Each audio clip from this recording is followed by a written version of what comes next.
ভাবি, একবারে তোমার মনের মতো করে পড়ে দিবা। কি ব্যাপার, আজকে তোকে একটু বেশি খুশি লাগছে? তোমার কথা ভাবি, আমি তো সবসময় হাসি খুশি থাকি। ভালো আছেন কাকা? হ্যাঁ বাবা ভালো আছি। বাড়ি থেকে কবে বাড়ি এসছো? আজ কি এসছি? কি আছে কি শীতকালে দিদি মেহেন্দি বললিনি, আজ বলছি যে দিলি তো নষ্ট করি। মা, তোমার ছেলেকে করে দিল দেখো। এই, ওকে জ্বালাসি কেন তুই? ভালো আছো বাপ? হ্যাঁ ভালো আছি। ধরেন, এই সব বলে আসার কি দরকার? এত বছর পর বন্ধুর বাড়ি আসি, খালি হাতে আসা যায়? সবই ঠিক আছে। ঈদের আগে বাড়ি আসলেন না কেন বাপ? কাজের অনেক চাপ ছিল, আমার ফ্লাইটেরও টিকিট পাইনি, সেজন্য আসা হয়নি। ভালো আছো সোনিয়া? হ্যাঁ ভালো আছি। রাজকে ভিতরে নিয়ে যা। ছুটকি, যা একটু দোকানে যা।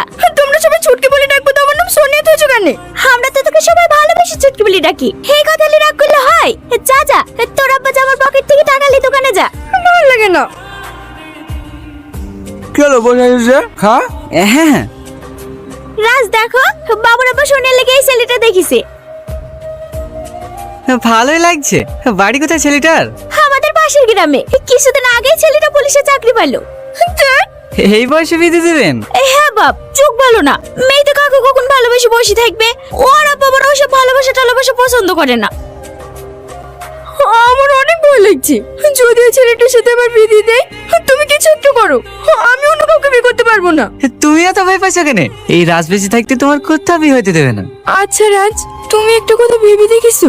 আব্বা মা ভাই যদি আমাদের দুজনে ভালোবাসার কথা জানতে পারে, তাহলে কি হবে? কি আবার হবে? আমাদের বিয়ে দেবে? জীবনেও দেবে না। তখন তুমি আমার পরিবারের নজরে একজন বিশ্বাসঘাতক হয়ে যাবা। আমার ভাইও তোমাকে মেরে ফেলবে। আরে আমরা কি কোনো অন্যায় কাজ করছি নাকি? আমরা তো শুধু দুজন দুজনকে ভালোবাসি। আর ভালোবাসা কি কোনো পাপ কাজ নাকি? ভালোবাসা পাপ না, কিন্তু তুমি আমার ভাইয়ের একজন বিশ্বস্ত বন্ধু হয়ে। ওসব কথা ছাড়ো তো। এতদিন পর তোমার জন্য বাড়ি থেকে বাড়ি আসলাম, কোথায় একটু ভালোবাসার কথা বলবো তা না? কি সব বল তোর কথা নিয়ে পড়ে আসো। কি দরকার ছিল বাগানে কবাডি খেলতে যাওয়ার? এমনিতে খেলা ভালো না। ওদিন আগে আব্দুল ভাই ছেলে হাত ভেঙে গেছে। ও খের বকো না বোন, বাগানে খেলতে গিয়ে ছেলেপিলির সাথে লেগে গেছে। ও কি ইচ্ছা করে লাগিছে নাকি? তুমি জানো না বোন, আমি বারবার করে মানা করলো বাগানে যাচ্ছি, যা খেলা টেলা করিস নি। আমার কথা তো শুনবে না, শুনলে আর এই অবস্থা হতুক না। লাও তুমি আর ছেলেটাকে বকাবকি করো না, ভাইদেরকে কিছু নাস্তা পানি করে দাও। আপনার ব্যবসা এখন কেমন চলছে? ব্যবসার অবস্থা খুব একটা ভালো নয় ভাই। আগে থেকে অনেক বেচা কেনা কমে গেছে। মাঠে 2-3 বিঘা আবার ছেলে বলে সংসারটা কোনো রকমে চলে যাচ্ছে। বুড়ি তো আগের থেকে অনেক বড় হয়ে গেছে। কোন ক্লাসে পড়ো মা? এইচএস দিলাম। মেয়েকে আর পড়াবো না ভাই, কলারে উঠলে বিয়ে দিয়ে দেবো। বুড়ি লেগে একটা ছেলে দেখেছি, ছেলেটা দেখতে শুনতে বেশ ভালোই। বাপের 20-22 বিঘি জমিও আছে। আর একবার লাগা, কোথাও ব্যস্ত আছে মনে হয়। ও আমার নাম্বারটা ব্লক করে দিল। ছেলেদের এটা হচ্ছে দোষ। প্রেম করবে, ভালোবাসবে, মিষ্টি মিষ্টি কথা বলবে, সবকিছু করবে, আর যখনই বিয়ে করার সময় আসবে অমনি নাচিলার ভান করবে। তুই কাঁদছিস কেন? তুই একটু শান্ত হ। এই রাজের কোনো বন্ধুর নাম্বার আছে তোর কাছে? আছে। নাম্বারটা আমাকে দে। না না, আমি এখন বিয়েটাই করতে পারবো না। তাহলে আমার এই গর্ভে আসা বাচ্চাটার কি হবে? কি আবার হবে? অ্যাবর্শন কইলাও। এইসব তুমি কি বলছো? আমি কেন বাচ্চা নষ্ট করবো? আমি জানি তুমি এটা মন থেকে বলোনি।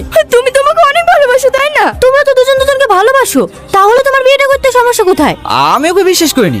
আজ ওর পরিবারকে গোপন রেখে আমার সঙ্গে সম্পর্ক করেছে, কিন্তু আমাকে গোপন করে অন্য কারোর সঙ্গে সম্পর্ক করতে পারে। তখন আমি কি করব? একটা মেয়ে তোমাকে বিশ্বাস করে নিজের সবটুকু দিয়ে দিচ্ছে, আর তুমি সেই মেয়েটাকে চরিত্রহীন বলছো। চরিত্রহীন বলিনি, কিন্তু ভবিষ্যতে হতে পারে। ছি, তোর মতো ছেলেকে আমার মানুষ বলতে ঘৃণা লাগছে।